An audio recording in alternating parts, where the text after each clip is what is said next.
All right, let's dive in. Today, we're tackling Friedrich Nietzsche. So this is really for anyone who, likes to think about the big questions. Big questions, yeah. And, not afraid to sort of go on a little intellectual adventure. You don't have to know anything about Nietzsche coming into this. Yeah. We're kind of exploring it together. That's right. He's one of those thinkers who can really, shake things up, shake up your worldview. He makes you question, like, the foundations of, like, what you believe. Yeah. Even your most, sacred beliefs. Yeah, and he does it right from the start, right? Like, it's from the first, the opening lines of Beyond Good and Evil, he poses this question.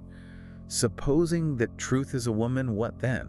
It's a good one. It Yeah. definitely gets your attention. Yeah, it's a bold way to start a philosophy book, I think. Yeah.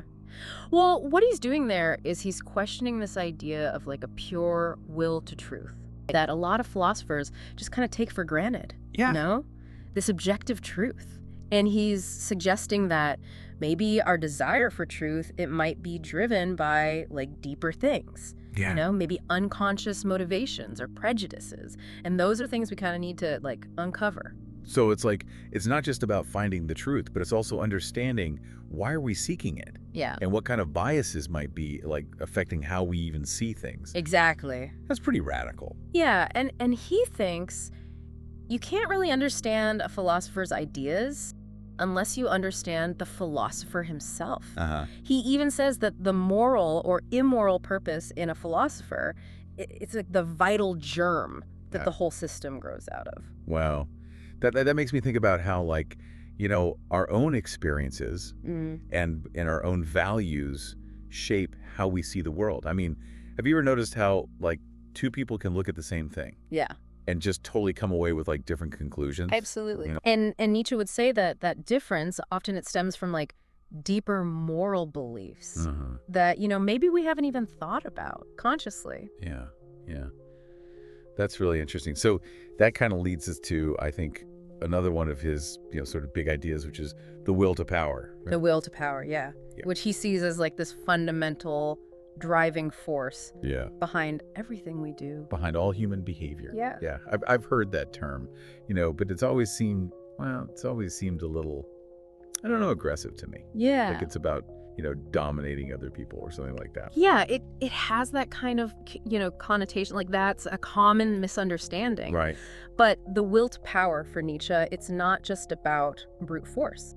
It's way more than that. It's about our desire for growth, for expressing ourselves, even for creativity. It's the force that pushes us to, like, get over obstacles, to strive for excellence. Yeah. And even, to shape our world. So it's not necessarily a negative thing then. No, not at all. Think about it more as, like, this vital energy. Like, it animates everything, Okay. It can be used to achieve great things, but it can also be, destructive if it's not channeled in the right way. Yeah, that makes sense. So it sounds like what he's saying is this will to power, it's like a part of human nature. Yeah. It's just we have to figure out how to use it, Exactly. in a wise way. Exactly. And that's kind of where his critique of traditional morality comes in. Right. Because he often saw, like, traditional morality as, almost like suppressing our natural instincts. Okay, yeah.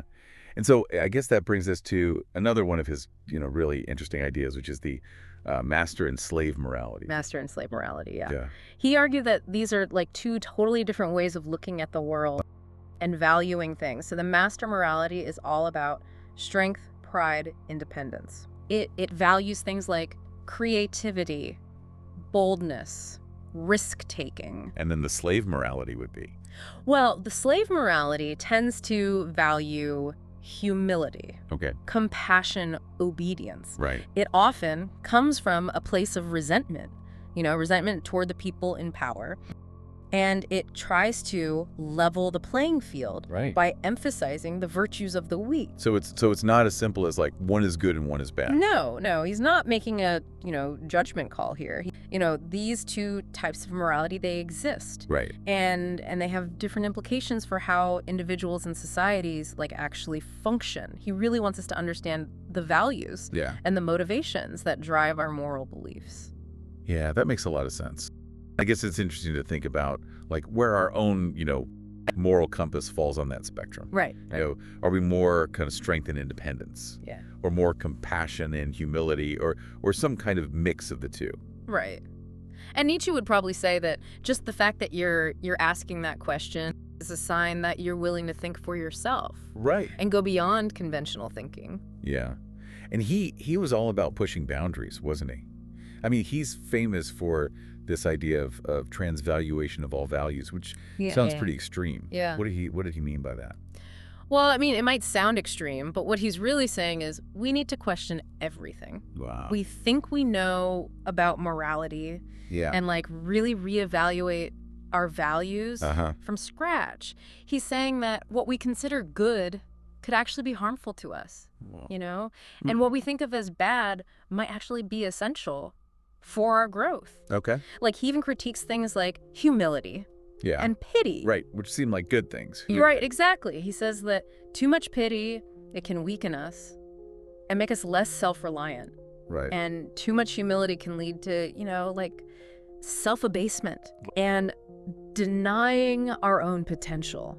So I mean, in a way, he's kind of turning, you know, traditional morality on its head. Yeah, in a way, yeah. He's saying think for yourself. Yeah. Question what you've been told. Yeah. And create your own moral code based on like what you know about yourself and the world. That's a lot. It's a lot to think about. Yeah. He's really making us work for it. He is, but that's what makes him so stimulating. Yeah. He wants you to engage with his ideas, wrestle with them. And I think it seems like his poem From the Heights, it kind of gives us a little bit more of a personal look at this process of self-discovery and the challenges of like kind of forging your own path. It explores these themes of solitude, transformation, finding meaning in a world that can feel really alienating. Yeah. I'm curious to hear more about his idea of the free spirit and how this individual kind of navigates a world where like traditional values are being, you know, questioned and challenged. Well, that's where things get really interesting. Because the free spirit for Nietzsche is someone who has broken free from those, you know, shackles of conventional morality. And they've forged their own path. They're independent. Right. They're courageous. They're driven by this relentless pursuit of knowledge. Wow. They sound like a rare breed. Does he give us like any hints about how to cultivate that? Self-reflection, critical thinking, and a willingness to embrace, you know, discomfort. It's not an easy path, but it's one that leads to a deeper and more authentic way of being. It's interesting to think about how someone's life can influence their philosophical idea in such a deep way. Well, he wasn't just, you know, an academic sort of detached from the world. He was very engaged with the art and culture of his time. And, you know, his struggles, his triumphs, it's all woven into his work. Yeah, yeah. We talked earlier about this idea of a transvaluation of values. Right. Did that extend to his view of art as well? Oh, absolutely. He saw art as this really powerful force for self-creation. Right. And as a way to like challenge conventional thinking, you know? He believed that true art, it should provoke, it should disturb, it should push the boundaries. So for him, art wasn't just about, you know, beauty or entertainment. Not at all. He saw it as a way of grappling with these fundamental forces, you know, that drive us, including the will to power. Yeah. You know, for Nietzsche, great art was a way to like confront those forces head on and create something new and meaningful in the process. That makes me think about how certain works of art can really like shake us up, you know, and make us see the world differently. Have you ever had an experience like that? Yeah, think about a piece of music that's moved you to tears or a painting that's just left you speechless. Those are the moments when art kind of transcends mere entertainment and it becomes something much more powerful. Right. Speaking of powerful art, Nietzsche had a pretty, I guess you could say, complex relationship with German culture. He did. He saw a lot of potential in German culture, especially its musical heritage. Okay. He really admired composers like Beethoven. You know, he saw in their work this powerful expression of the human will. but he was also critical of what he saw as a tendency towards romanticism, Oh, okay. which he thought was kind of a form of escapism, you know, and a denial of the harsher plea about life. So he appreciated like the depth and the power of German art, but he also saw some kind of, I guess, limitations in the trends that were happening. Right, and this tension between admiration and critique, it comes up a lot in his work. Yeah. He's always looking for what's life-affirming, what's empowering, but he's also, you know, very critical of anything he sees as weak or sentimental or nihilistic. Yeah, that reminds me of his critique of Wagner, especially, well, I guess harsh, because they were friends at one point. Oh, right? yeah. It was a big falling out. At first, you know, Nietzsche saw Wagner as a kindred spirit, like a real revolutionary artist pushing the boundaries of music. Right. But over time, he started to see Wagner's later work as overly sentimental, you know, and catering to the tastes of the masses. So even in art, he was kind of wary of anything that felt like conformity or pandering to popular tastes. Exactly. He thought that true art should challenge, it should provoke, it should even disturb, you know? He saw it as a force for self-creation, for pushing beyond the limits, for exploring the depths of human experience. It sounds like he was looking for artists who are willing to be as radical and uncompromising as he was in his philosophy. Yeah, I think that's fair. He had a really high bar for what he considered great art. This makes me want to like go back and look at some of the art that I've really been moved by and see if I can understand it through that lens. Yeah. I'm curious, have you found that Nietzsche's ideas have influenced the way you experience art? Oh, definitely. His ideas about, you know, the will to power, the importance of self-creation, his critique of traditional values, it's given me a whole new perspective. How art can be this force for personal and cultural change. It encourages me to look deeper, you know, to engage with art on a more critical level. It's amazing how philosophy can open up these new ways of seeing, even in areas where you wouldn't really expect it. Yeah, you know? absolutely. And Nietzsche in particular, he really makes you question your assumptions and reconsider things you might have just taken for granted. Yeah. Earlier we touched on his poem, From the Heights. Right. I'm really interested in this one because it seems to show us a more personal side of his philosophy. Yeah, it's a really fascinating piece. And it gives us a look at his own like journey of self-discovery. Solitude, isolation, the search for meaning. Yeah.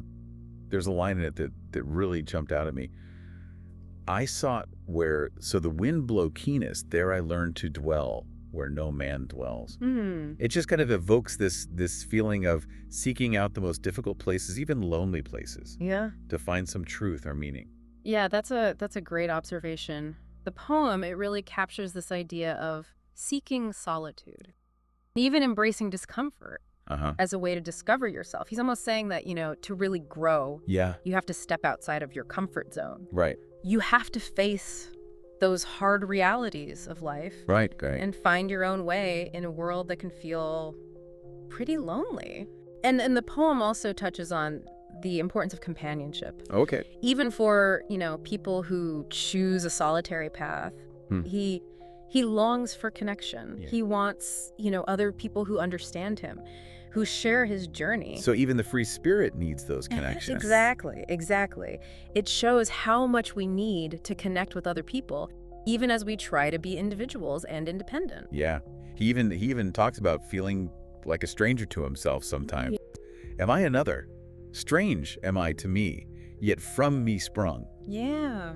It's almost like he's always evolving, you know, shedding old identities and embracing new ones. He's really wrestling with what it means to be a self, you know? The idea that we're not just fixed, we're constantly changing, evolving over time. That theme of transformation, it really resonates with me, you know, because it's like a reminder that embracing change, being open to new experiences, that's how we grow. I think that's a major takeaway from Nietzsche's work. Yeah. He's always challenging us to, you know, question our assumptions, embrace discomfort, and be willing to transform ourselves to live more authentically. So even in this very personal poem, we see those bigger philosophical ideas. You do. It's like his life and his work. They were all kind of interconnected. Yeah, they were. And I think that's what makes him so interesting as a thinker. He's not just talking about theories, his own struggles, Right. his own search for meaning. He's inviting us to come along with him, embrace the challenges. I think one of the most important things to remember is that Nietzsche saw art as a force for change. That's a powerful reminder, I think, to be open to the power of art and to, embrace the challenges of our own journeys. But now I'm kind of curious to circle back to will to power. The will to power, yeah. Yeah. I think it would be helpful to maybe dig into that a little bit more and really understand the nuances of it. So when we talk about this will to power thing, Yeah. I think it's easy to just think of it as like, being dominant or aggressive or something like that. Right. But you've been saying there's a lot more to it. Yeah, there's more nuance. Yeah. While it can come across as like a desire for control, over other people, it's much broader than that. Really more about this fundamental drive that we have to grow, to overcome ourselves, and express our potential. So it's not necessarily about power over other people, Right. but power within ourselves to create, to achieve, become. Exactly. Think of it as, that force inside you that pushes you to learn a new skill, to take on a tough project, the energy behind our ambitions, driving us to reach for something more. And this is where, his critique of traditional morality comes in. He thought these systems that tell us to be humble, Right. to deny ourselves, to obey, they actually stifle our growth. He thought we need to embrace our individuality, our desires, our ambitions to really live a good life. He wasn't saying, be ruthless and step on people to get what you want, but it's about finding that balance between asserting yourself and respecting others. How do we find that balance? How do we tap into this power in a way that's good? Nietzsche doesn't lay out any easy answers, but his philosophy gives us some clues. Okay. He tells us to be honest with ourselves about what we want, what we're good at, even what we're bad at. Okay. To question the values that we've been given, Right. and to figure out our own moral code.